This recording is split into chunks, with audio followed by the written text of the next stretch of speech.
Hello ជម្រាបសួរក៏ដូចជាសួស្តីទៅកាន់បងប្អូនម្ដងទៀតហើយដោយសារតែមួយរយៈនេះ admin រវល់បញ្ហាផ្ទៃខ្លួនហើយគ្រូសាយនឹងការងារផ្សេងទៅ admin អត់សូវមានពេលចេញវីដេអូដូចពេលមុនបងប្អូនហើយនេះទស្សនា admin ឲ្យចំណីមឿនបងប្អូនដាក់ចំណីមឿនហើយជាមឿននឹង admin តលាឲ្យបងប្អូនដោយសារហុំបាននេះទេបាទអានេះយើងដាក់លាចំណីមុនយើងដាក់អានេះយើងពណ៌ដាក់ដើមចេកបងប្អូនដល់គ្នាបាទដើមចេកហើយនេះសកម្មភាពប្រយផ្ទះហ្នឹងហើយបងប្អូនដល់គ្នាបាទហើយនេះគឺជាកន្ទក់របស់យើងបងប្អូនដល់គ្នាបាទយើងដាក់លាជាមួយកន្ទក់ជាមួយអុយមកបាទដាក់ចំណីជ្រូកអែតបន្តិចមកដើម្បីឲ្យវាមានជីវិតធំលូតលាស់ហើយប្លុកនេះគឺ admin រៀងពិបាកថតបន្តិចបងប្អូនដោយសារតែក្តៅហើយណាមួយ admin ទឿនរវល់នឹងការងារទេបងប្អូនដល់គ្នាបាទហើយនេះគឺត្រូវបងប្អូនគឺថា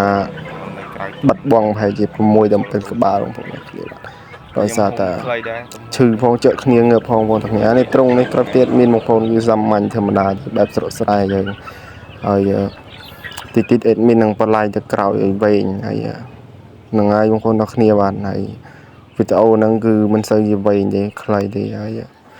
ដោយសារតែក្តៅបងប្អូន admin នៅក្រោមប៉ាន់ទៅរៀងក្តៅបងប្អូនដល់គ្នាបាទហើយបែកញើសហូរញើសពេញមុខពេញមាត់ហើយបងប្អូនតែស្អាតតែឃើញកោ admin កនេះកនោះនោះមិនមែនជាអីទេបាទបញ្ហាគឺរឹងគ្រួសារបងប្អូនដល់គ្នា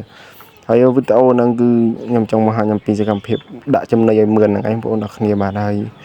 បងប្អូនណាស្រឡាញ់កុំភ្លេចជួយចុច like subscriber channel admin ម្នាក់មួយផងបងប្អូនដល់គ្នាបាទហ្នឹងគឺត្រូវអរគុណច្រើន